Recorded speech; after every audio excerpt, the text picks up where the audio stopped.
اداره المال العام ولا مش هو اداره المال العام؟ هو برضه حسام حسن ده مش جايب 40 مليون من سموحه لما يا راجل تعيره ب 50 جنيه؟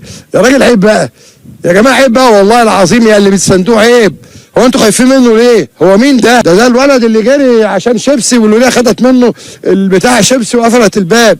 ده اللي غنى المديحه كامل زنوني زنه مره. مين ده؟ اسطوره ايه وبتاع ايه؟ وانا معاك على طول خلاص. انتوا بداتوا قله الادب وانا مكمل معاكم، وكل يوم اطلع لك حتى لو انا بتكلم في شرح ايات قرانيه هقول برضه، لو انا بتكلم في هقول. انت مين؟ ولا حاجه ولا حاجه. انا كشفتك قدام مصر وجمهور الاهلي وجمهور الاهلي عارف امبارح ان الواد الشناوي مخلص ونفس الثلاث تجوان هم الثلاث تجوان. يا نهار اسود، ده الواد السوليه طبعا لاعب جميل ومحترم يعني. السوليه هو يا جماعه السوليه على بعد 500 كيلو يعني، بيشاط الكوره من اسوان دخلت الواد في استاد القاهره الشوط، والتاني الكره اللي بالدماغ دي تمام، ده مش واقف في الجون.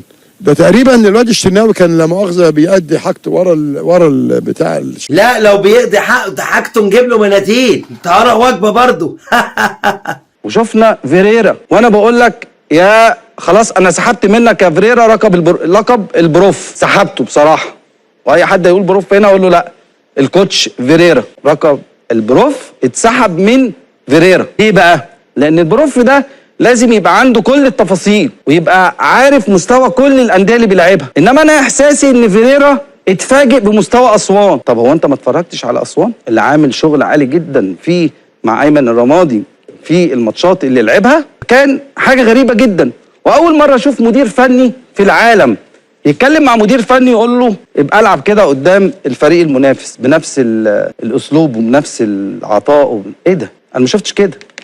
حاجه غريبه جدا. ونصيحه لفيريرا، اسمع من اللي حواليك. الناس اللي معاك ديت انت خدت بيهم دوري سنتين، الناس اللي معاك في الجهاز خدت بيهم دوري، مش لوحدك. ده ايه العقاب ده؟ انت حطيته في النوت كورنر وقعدت على النوت تشير، قال لك احنا شلنا منه لقب البروفيسير. ريح يا عم تعبنا بقى.